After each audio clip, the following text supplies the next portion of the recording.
Welcome to Comfort TV, the channel news, bringing you verified and balanced news from Nigeria and around the world. I am Faith Kevin. Thanks for joining us. First, the headlines. Police recover stolen vehicle, arrest suspect in Abia. Methodist Church to establish university in Abia State. Peter Obi reacts to international passport fee hike. Opposition parties battle INEC over voters' data. On business news, Dangote Group Ethiopia signed deal to build $2.5 billion fertilizer plant. On the foreign news, Florida executes man convicted of 1992 triple murder. And on sports, Fenerbahce sacked Mourinho after one season. Now the news. The Methodist Church of Nigeria has concluded plans to establish a university in Abia State. The prelate Oliver Abba disclosed this when his entourage visited Governor Alex Otti, stating that they came to seek a partnership with the state government to establish a Methodist university at Umuimei in the Benda local government area of the state. He noted that there are some challenges noticed around Lodu, Lohum, and Mba areas, and appealed for immediate support, especially in the area of warning land grabbers around the university. The Methodist prelate noted that the Methodist Church in Nigeria is the pioneer of education and educational institutions in Nigeria, adding that the initiative would contribute tremendously to the future development of Abia State and Nigeria at large. The cleric said Methodist Church Nigeria has the record of being the pioneer of education, health institutions, and social welfare establishments in the space, therefore seeking a collaborative partnership to advance the establishment of the university in Abia State. He congratulated the governor on the visible achievements of his administration and described him as a capable governor elected by God and man, and prayed for more upliftment for him. Responding, Governor Otti lauded the Methodist Church Nigeria for its plan to establish the university in Abia State and expressed the excitement of the state over the proposed institution, while assuring of his administration's support. The Abia State Police Command has announced the arrest of suspected criminal Emeka Chukwuma, a male from Umuchu, Agwata local government, Anambra State, and the recovery of a Toyota Highlander SUV. In a statement, the police public relations officer, DSP Maureen Chinaka, on behalf of the Commissioner of Police, Danladi Isa, the command disclosed that the vehicle was stolen in Akwa Ibom State. The statement read that in furtherance of the investigation into the case of the stolen vehicle reported in Uyo, Akwa Ibom State in 2022, the suspect has been moved to Abia State, leveraging on credible and actionable intelligence. A police officer was killed while several others sustained injuries in a deadly clash between operatives of the Niger Police Force and the Nigerian Security and Civil Defense Corps in Ameze community in the Ivo local government area of Ebonyi State. Confirming the incident, the chairman of the Ivo Local Government Council, Emmanuel Aja, said he was briefed by the divisional police officer in the area about the tragic confrontation between the two sister security agencies. He said he was informed by the DPO that there was a clash involving the police and civil defense officers in the Ameze community, and unfortunately, one police officer lost his life in the process. According to sources, tensions erupted when three Hilux vans conveying about 30 policemen reportedly crossed and opened fire on the NSCDC van conveying mining equipment to a site in Ameze, resulting in the death of the police officer. The dead police officer's body is said to have been deposited in a morgue, while those injured are said to have been rushed to a nearby hospital for treatment. Both the police and NSCDC authorities in Ebonyi State have yet to issue official statements on the incident as of the time of filing this report. The Independent National Electoral Commission (INEC) and opposition political parties disagreed over alleged irregularities in the ongoing voters' pre-registration exercise and figures coming out. According to the African Democratic Congress, ADC, People's Democratic Party (PDP), Labour Party (LP), and former Vice President Alhaji Atiku Abubakar, the new voters' pre-registration figures shows massive listings in the southwest and specifically Osun State compared to other parts of the country. They say this is worrisome and portends danger for the 2027 polls. Meanwhile, forensic experts in the country have declared that readiness to help the commission address the disparities. At press time, the ruling APC had yet to speak on the issue. According to the Chief Press Secretary to the INEC Chairman, Mr. Rotimi Onyekomi, INEC released figures for the first week showing a total of 1,379,342 online pre-registrants nationwide. INEC maintained that it's not its responsibility to speculate on why one state records more registrants than others, but assured Nigerians of its commitments to transparency.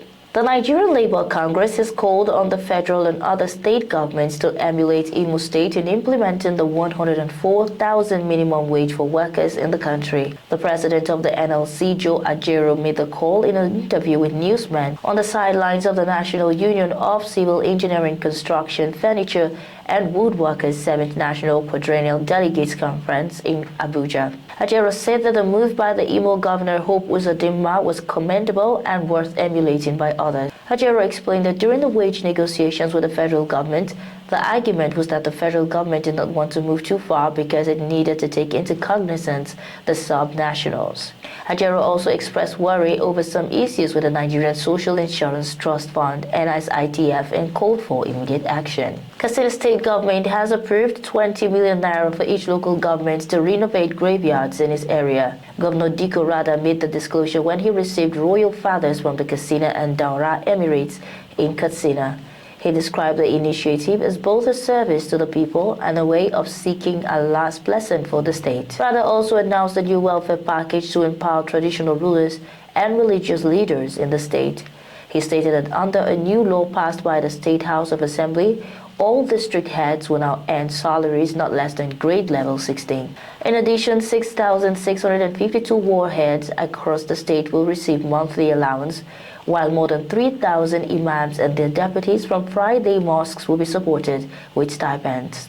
Governor Rada therefore urged traditional rulers and community leaders to intensify awareness, reminding citizens that they must first help themselves before government intervention could yield lasting results. To forestall strike by university teachers, the federal government acceded to the call for the review of the 2009 agreement by the Academic Staff Union of Universities.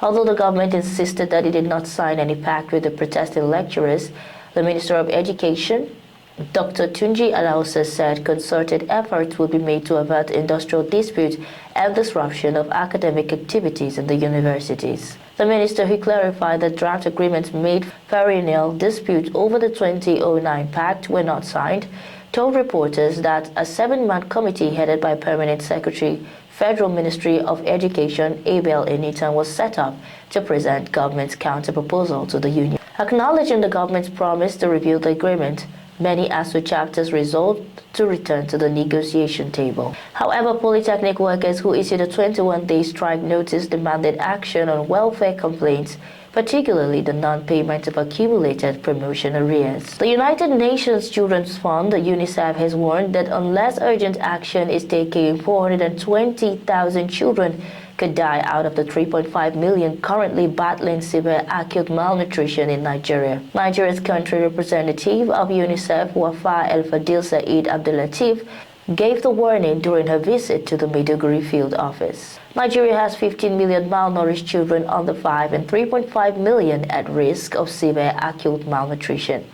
Of the 3.5 million at risk of severe acute malnutrition, 420,000 children could die in 2025 alone if nothing changes. She said 40% of under 5s are stunted, children who will never reach their full physical or cognitive potential if no action is taken.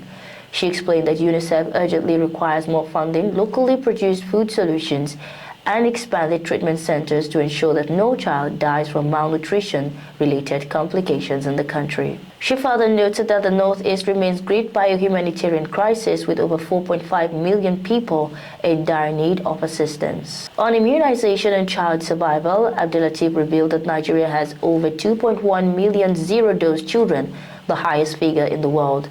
Nearly 1 in 3 one-year-olds has never received a single vaccine, leaving them vulnerable to deadly but preventable outbreaks such as measles, diphtheria, meningitis, and circulating variants of polioviruses. The Deputy Secretary General of the United Nations, Ms. Amina J. Mohammed, has commended the Defense and Police Officers' Wives Association, DEPOWA, for its commitment to advancing women's empowerment, skill acquisition, and community resilience in Nigeria.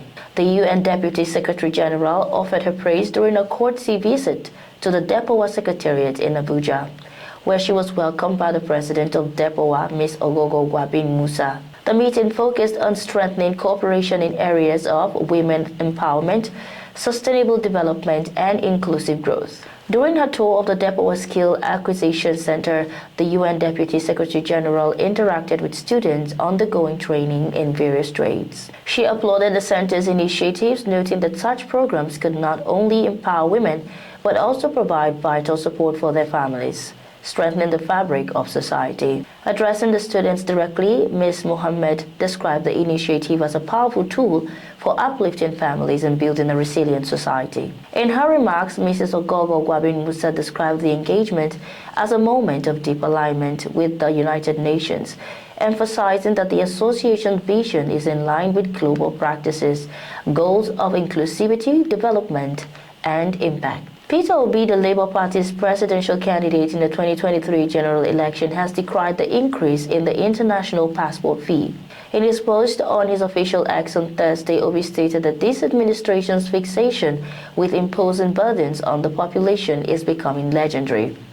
The federal government had stated that international passport fees will be increased. A 32-page booklet now costs 100,000 naira and a 64-page booklet costs 200,000 naira due to the recent hike. The former governor of Anambra State responded by saying that the price of a single passport now surpasses a worker's monthly income in a nation where the new minimum wage is merely 70,000 naira. He claims that rather than making life easier, the government continues to place more and more of a load on ordinary Nigerians. Governor Bala Mohammed of Bauchi State has said that the People's Democratic Party (PDP) needs a Christian from the south to emerge as the party's presidential candidate for the 2027 election. Speaking to Newsman, he said it was imperative not to repeat the mistake of fielding a Muslim ticket like the All Progressives Congress. He said that everyone should know that PDP is open to anyone in a manner that it is for the Southerners to bring someone. Mohammed further disclosed that the party has so many options in terms of pairing and that he would support whoever emerged as the presidential candidate. Comfort TV.channel news returns shortly with business, foreign, and sport news.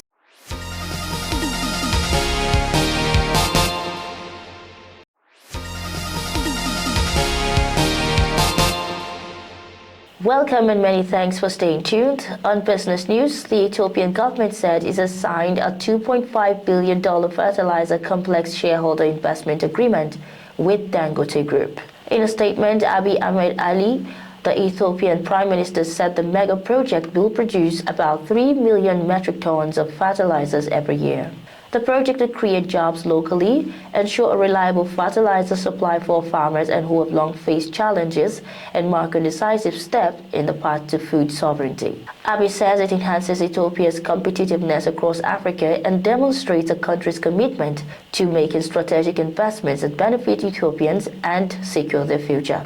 The Prime Minister added that the plant, which is to be located in Gode town in Ethiopia's southeast, will produce 3 metric tons of fertilizers per annum. Based on the agreement, Ethiopia will have a 40% stake in the venue, while Dangote Group will own 60%. EIH Chief Executive Bruktai said at the signing ceremony in Addis Ababa. The country lost between $300 million and $500 million monthly while the Port Harcourt refinery was operating. This is coming from the Group Chief Executive Officer (GCEO) of the Nigerian National Petroleum Company Limited, Bayo Ojulari. He said one of the first priorities he focused on was the refinery and did a quick review to see what could quickly be fixed, and found out that NNPCL was losing some funds. While pumping about 50,000 barrels of crude into the refinery, what was coming out was less than 40% equivalent of what was coming in.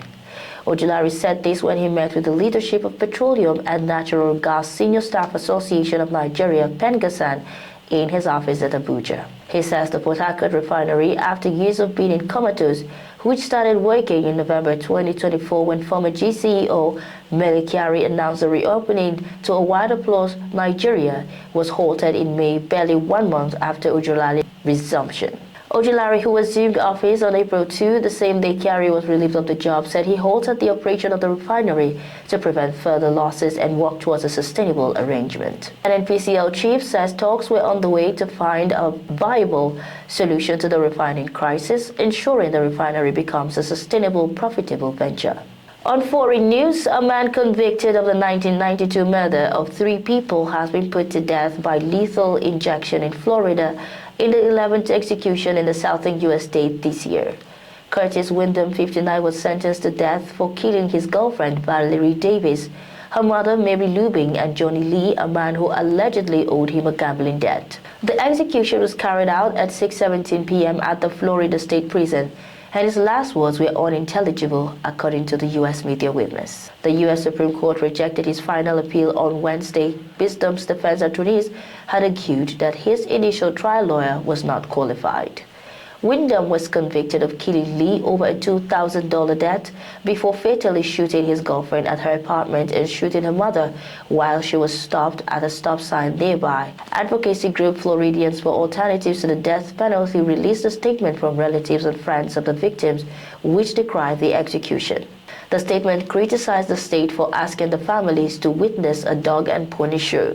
The relatives of the victims described celebrating graduations and weddings over the phone with Wyndham over the years, even bringing their grandchildren to visit him in prison. There have been 30 executions in the United States this year, and the most since 2014, when 35 inmates was put to death. Florida has carried out the most executions, 11, followed by South Carolina and Texas with 4 each. 25 of these year's executions have been carried out by lethal injection, 2 by firing squad, and 3 by nitrogen hypoxia, which involves pumping nitrogen gas into a face mask, causing the prisoner to suffocate.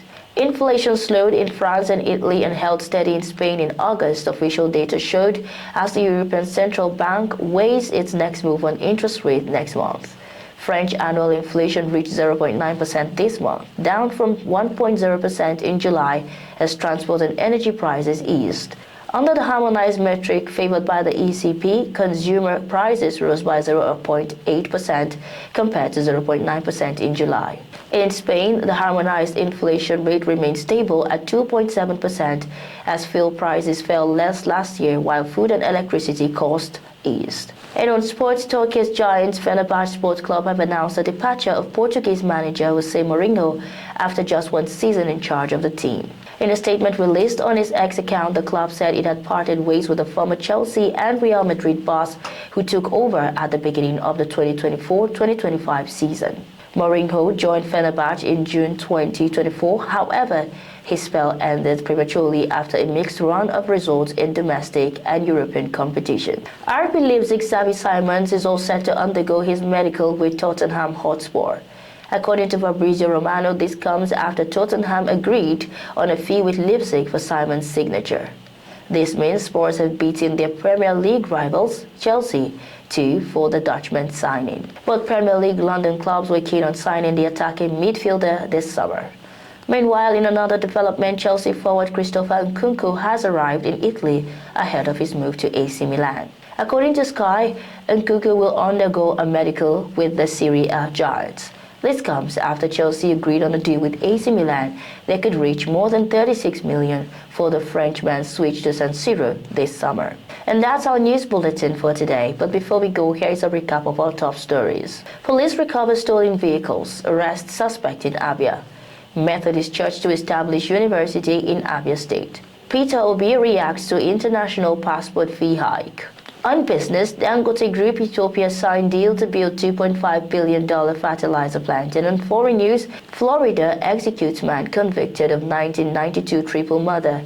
And on sports, Fenerbahce sacked Mourinho after 1 season. Thanks for watching. For breaking news, exclusive interviews and more, follow us online at ComfortTV.channel on all platforms. Remember to like and share our videos, subscribe to our channel, and click on the notification bell so you don't miss out on any of our updates. I'm Faith Kevin. Until next time, stay safe, stay informed.